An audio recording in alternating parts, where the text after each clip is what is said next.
માળિયા તાલુકાના ઈટાળી ગામમાં ખુદ ગૌશાળાના પ્રમુખે જ ગૌચરની જમીન પર કબજો કરતા સનસની મચી ગઈ છે। ઈટાળી ગામના રહેતા વિક્રમભાઈ કાગડાએ નથુભાઈ સિસોદિયા સહિત ગામના ગૌચરની જમીન પર કરેલ કબજા ખાલી કરાવવા અનેક વખત લેખિતમાં રજૂઆત કરવા છતાં કોઈ પગલાં ન લેવાતા અંતે મીડિયાનો સહારો લીધો, જેને લઈ આજરોજ સરપંચ દ્વારા ગૌચરમાં પેશકદમી કરનાર લોકોને કબજાની જગ્યા પર રાખેલ પથ્થર અથવા બીજી કોઈ પણ ચીજ વસ્તુઓ 2 દિવસમાં હટાવી લેવા માટેની ટેલિફોનિક જાણ કરેલી અને ત્યારબાદ ઈટાળી ગામના સરપંચ તથા સભ્ય અને માલધારી લોકોએ ગૌચરની જમીન પર પેશકદમી કરેલ જગ્યાની મુલાકાત લીધી અને વહેલી તકે આ પેશકદમી દૂર કરવાની કામગીરી કરવાની તૈયારી બતાવી હતી। સરપંચ દ્વારા હાલ તો માપણી કરવાની પણ માંગ કરવામાં આવી છે, જેથી વહેલી તકે ગૌચરની જમીન માલઢોર માટે ખુલ્લી કરાવી શકાય। ભાઈ નાજાભાઈ કરમઠા ના મમ્મી સરપંચ છે, પછી કામગીરીમાં અમને ગૌચરણનો પ્રશ્ન તો અમારા ગામમાં છે, જાજા વર્ષોથી હાલે છે। એમાં એવું છે કે જો જ્યાં સુધી માપણી સીટ ફળ તપાસ ન થાય ત્યાં સુધી તો અમે કેમ ગમે માણા ઉપર આક્ષેપ કરી કે આ માણસે એટલી પેશકદમી કરી ગયેલ છે, ગમે એને અમારે પેશકદમી કરી ગયેલ હોય એને અમારે એવો નિયમ છે 105 નંબરની નોટિસ દેવાનું આવે। હા, અમે નોટિસ એમાં અમારે માપણી સીટ થર્ડ તપાસ થયા વિના અમારે એ માણસોને કેમ નોટિસ દેવી? આ માપણી માટેની માગણી કરી છે તો એમાં 75,000 રૂપિયા ભરવાનું કહે છે। તો એમાં એવું છે કે એની ત્યાં અમને કીધું હતું કે જો ટીડીઓ સાહેબ પાસે તમે લખાણ લેતા હો ને તો તમારે આ રકમ ભરવી ન પડે।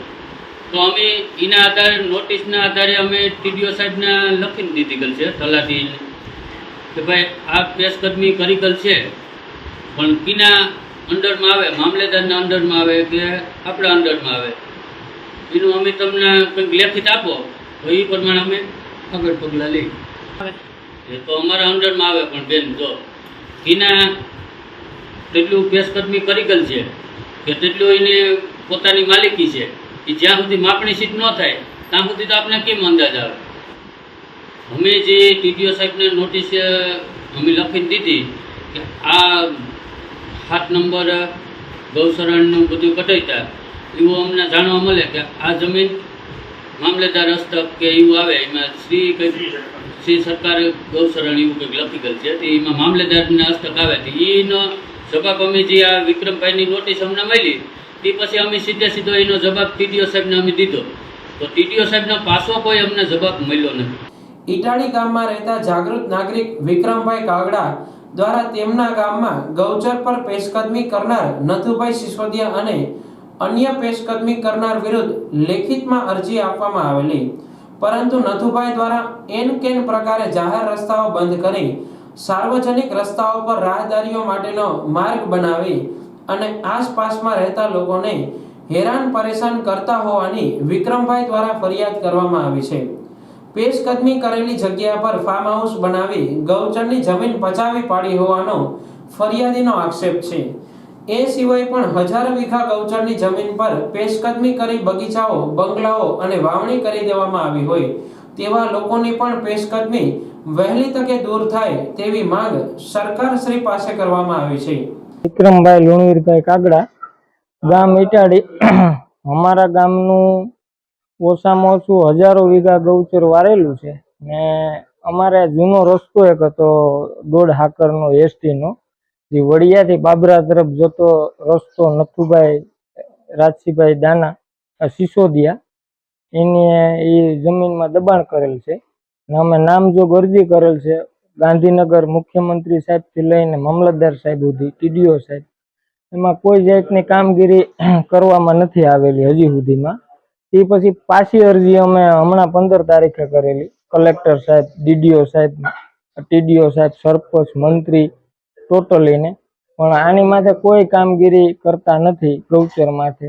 અમારી એક જ માંગ છે કે આ ઝુંબેશ સરકારશ્રીએ ઉપાડ્યું છે તો એમાં અમારા ગામનું પણ ગૌચર ખુલ્લું કરવામાં આવે, જેથી માલઢોર અમારા ગામના છરે। એમાં અમારે કોઈ પર્સનલ વાંધો નથી, ને ત્યાં કોઈનો રસ્તો નથી. આખા ગામે બધાયના હવના ડેલા અમે થોડું ઘણું વારેલું હોય, એમાં અમે થોડું ઘણું સાલી વર્ષથી અમારો કબજો છે, એમાંથી એને રસ્તો કાઢવો.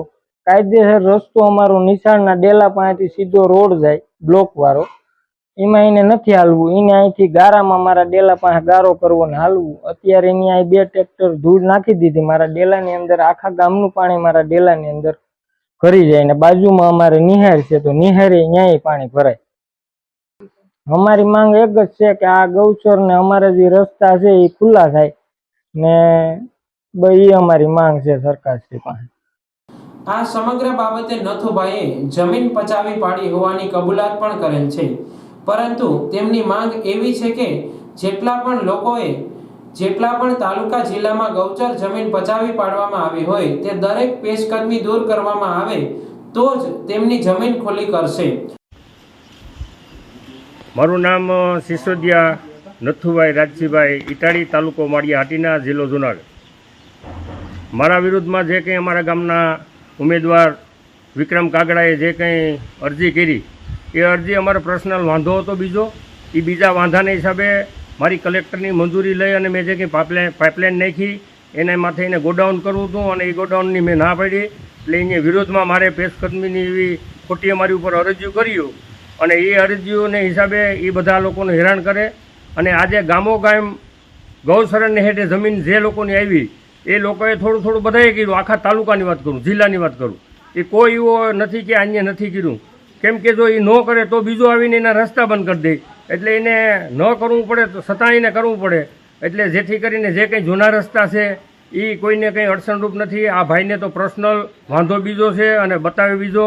અને ગામમાં આખા ગામે જે હેઠે પારે કંઈ કર્યું હોય એ લોકો ન કરે તો એના રસ્તાય બંધ થઈ જાય. એટલે એને કરવું પડે. છતાં સરકારશ્રીઓના નિયમ મુજબ સરકારશ્રીઓને એમ થાય કે મારે આ બધું ગૌશરણનું કરવાનું છે તો એમાં અમારો કોઈ ઇનકાર ન હોય. કેમ કે લાગડ જિલ્લો છે, તાલુકો છે, માળિયા તાલુકેથી લાગડ લેતા આવે તો એમાં અમારું ગામ કે ઇનકાર ન કરે. પણ પર્સનલ કોઈ બીજો વાંધો હોય ને બીજા વાંધાના હિસાબે એ લોકો એમ કહે કે આનું પર્સનલ આ લોકોએ જ કંઈ કર્યું તો એનું ખોટું પડે. કેમ કે આખા તાલુકાએ કર્યું અને આખા ગામે કર્યું. સરપંચ દ્વારા કંઈ આપવામાં હજી નથી આવ્યું. એનું કારણ છે કે આ બધું ખોટું છે અને સરપંચ પણ કહે કે ભાઈ તમારો પર્સનલ જે કંઈ મેટર છે એનું સમાધાન કરો. સમાધાન એટલે બેન એને કઈ રીતે સમાધાન? આ લોકો પાછા વરે એમ જ નથી. આ લોકોએ જે કંઈ એકધારી બસ એને એ જ ખટારા તાલુકાએ વાયરું બેન, તાલુકાએ આખે વાયરું. સરકારશ્રીના નિયમ મુજબ જો એને ધારાધોરણ મુજબ એની સત્તા હોય સરકારની તો લાગડ તાલુકેથી ઉપડતા આવે લાગડ તો અમને કંઈ ઇનકાર નથી. માળિયા તાલુકેથી લાગડ લેતા આવે, લાગડ ગામડા છે અને જે નિયમ મુજબ એક જ સાથે બધાય થવું છે. એમાં નાના માણસો આવશે, મોટા માણસો આવશે. કોઈને હેઠે વીઘો છે, અડધો વીઘો છે, કોઈએ દબાવ્યું હોય તો એ ન દબાવે તો એનો રસ્તો બીજા બંધ કરી દે. એ અમારી ખુદની મારી માલિકી છે અને એમાં પછાટે જે કંઈ થોડા જતું છે એ થોડુંક વડિયાનું આવે, વીઘો 1.5 વીઘો અને બીજું વીઘો 1.5 વીઘો છે એ ઈટાળીનો આવે. એમ 2 ગામનું છે. તો એ ન કરીએ તો અહીંયા માટી કામ કરીને ખોદકામ કરીને માટી લઈ જતા હતા, જેથી કરીને અમારે કબજો કરવો પડ્યો હોય. અને સરકારશ્રીના નિયમ મુજબ જો એને છૂટું કરવું હોય તો તાલુકેથી લાગડ કરતા આવે તો અમને કંઈ વાંધો નથી. પણ બધાએ એક લાકડીએ રહેવા જોઈએ, આખું ગામ, આખો તાલુકો. અને આ લોકો પર્સનલ જો કોઈ વિરોધમાં એમાં અમારા અરજી કરતા હોય કે અમે આમ થઈને પર્સનલ ખરેખર હકીકત તકલીફ છે અમારી પાઇપલાઇનની માથે ગોડાઉન કરવું અને અમારી કલેક્ટરની મંજૂરી લઈને અમે નાખેલ છે પાઇપલાઇન અને એ ગોડાઉનની ના પડી એટલે એ રોજ 2 દી ખટા રાખે ને 2 દી તાલુકા અધિકારીઓને કંઈ હક નથી લેવા દેતા. પરંતુ આશ્ચર્યજનક વાત એ છે કે આ ગૌચરની જમીન પચાવી પાડનાર પોતે જ ઈટાળી ગામમાં આવેલ ગૌશાળાનો પ્રમુખ છે.